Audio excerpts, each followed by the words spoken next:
Bueno, muy buenos días. Mi nombre es Edna Lucía Espinosa, soy ingeniera agrónoma y a continuación les voy a presentar el trabajo denominado Caracterización hidrometeorológica de la cuenca de los bajos submeridionales. Este sistema se ubica en la llanura chacopampeana, abarca 54.000 kilómetros cuadrados aproximadamente entre las provincias de Santa Fe, Chaco y Santiago del Estero. Es un sistema complejo de muy escasa pendiente, con un gradiente topográfico algo menor a 0.1% en la mayor parte de su extensión. Las lomadas de Otumpa, ubicadas en el extremo noroccidental, constituyen el límite mejor definido del sistema superficial. La red de drenajes no jerarquizada, existen numerosos cuerpos de agua permanentes y temporarios que eventualmente se interconectan, y el arroyo Golondrinas Calchaquí es el colector principal del sistema, que solamente en su tramo final ha desarrollado un cauce bien definido. En el norte y en el oeste de la cuenca se presenta una intensa actividad agrícola-ganadera. Como se observa, la matriz agropecuaria imprime una discontinuidad en la cobertura del suelo en estas regiones. En sistemas naturales de llanuras, los eventos climáticos extremos tienen consecuencias severas. Como se observa en las fotografías, en periodos húmedos se presentan escurrimientos mantiformes y grandes acumulaciones de agua sobre la superficie del terreno, lo que perjudica el desarrollo de actividades socioproductivas y causa el aislamiento de la población. Además, las canalizaciones y las obras viales distorsionan fuertemente el escurrimiento natural. A pesar de que estos eventos climáticos tienen estas consecuencias tan severas, la caracterización de variables como la precipitación y la evapotranspiración real en la cuenca se ha abordado de manera sectorizada. Es por eso que el objetivo de este trabajo es caracterizar el comportamiento espaciotemporal de estas dos variables a escala regional, tanto a nivel anual como mensual. Materiales y métodos. En cuanto a la estimación de la precipitación, se recopilaron datos de 101 estaciones pluviométricas, cuya consistencia fue analizada por el método de doble masa. Se completaron los valores mensuales faltantes mediante regresión lineal. Como se observa, extensas regiones presentan vacíos de información, por eso dos bases de datos globales de reanálisis meteorológico fueron utilizadas y evaluadas, entre ellas GPCC y CRU. GPCC resultó ser la más adecuada para la zona y por eso fue utilizada para complementar las observaciones de campo. Se obtuvieron mapas de la precipitación anual media del periodo 2000-2016 y del ciclo anual medio para este mismo periodo. Esto mediante el método de interpolación IDW. Por último, se analizó la evolución temporal de la precipitación media mensual de la cuenca, la cual fue obtenida por el método de Thyssen. Bueno, en cuanto a la identificación de los periodos húmedos y secos, se utilizó el índice estandarizado de precipitación. Este índice, además de permitir identificar el inicio y finalización de los periodos de humedad y de sequía, permite cuantificar la intensidad de los mismos con los valores que se presentan en la tabla.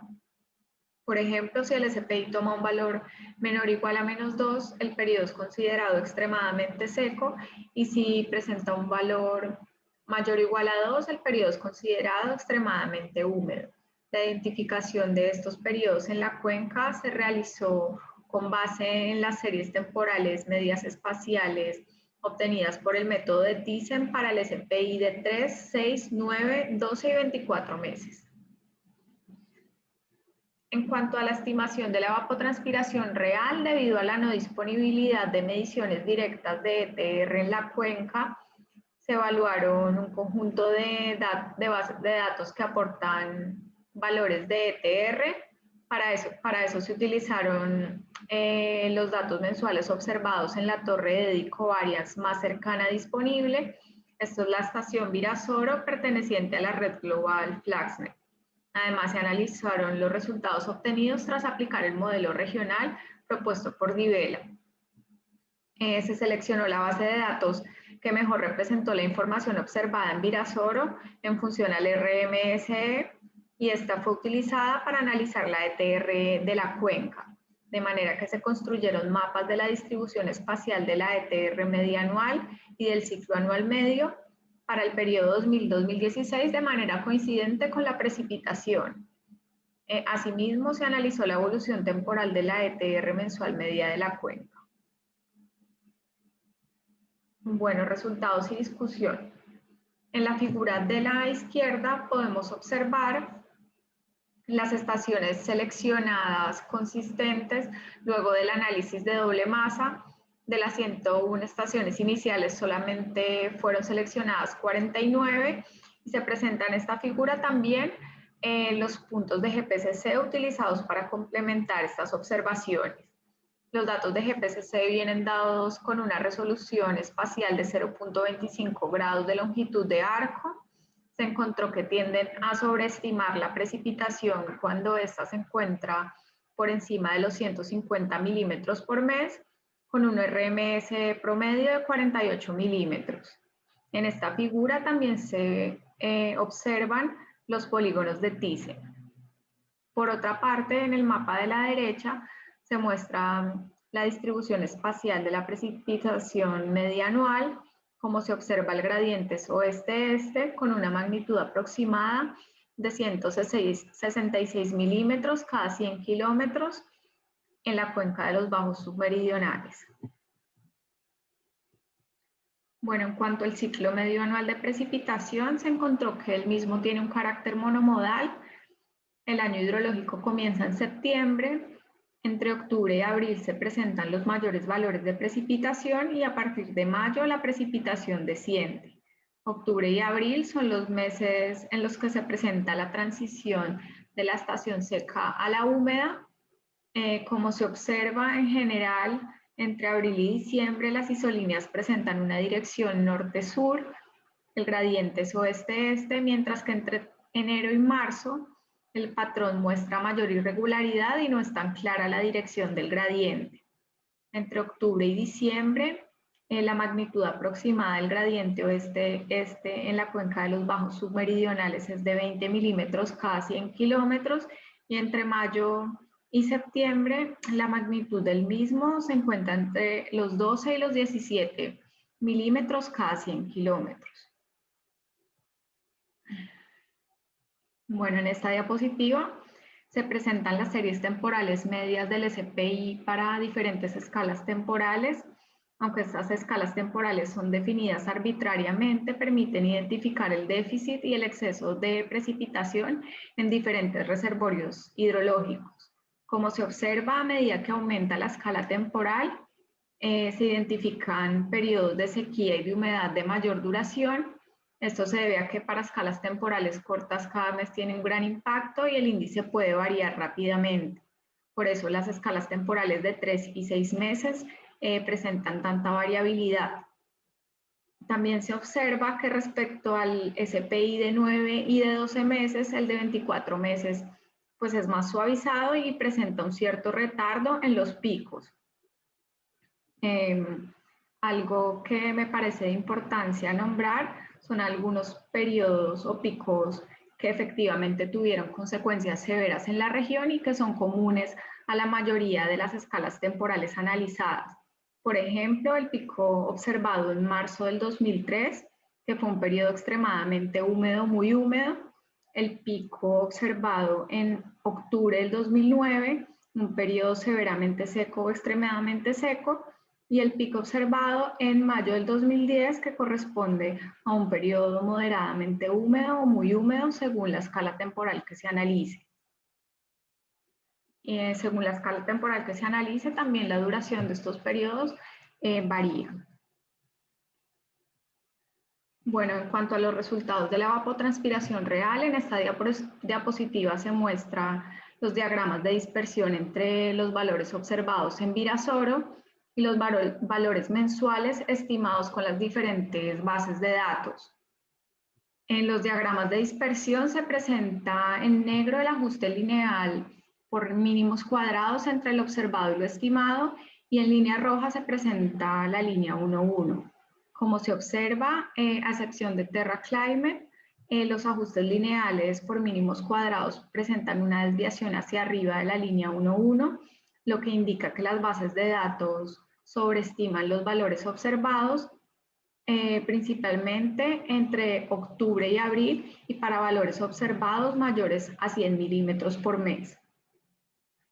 Los datos que más se alejan de los observados son los obtenidos tras aplicar el modelo de Vela con un valor de RMS de 91 milímetros, mientras que los mejores resultados se obtuvieron con GBL-DAS con un RMSE de 18.85 milímetros por mes.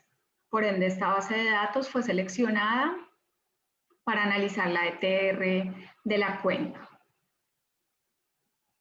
Y en ese sentido, en este mapa se presenta, en esta diapositiva se presentan los mapas de la distribución espacial, tanto de la ETR media anual como del ciclo medio anual de ETR.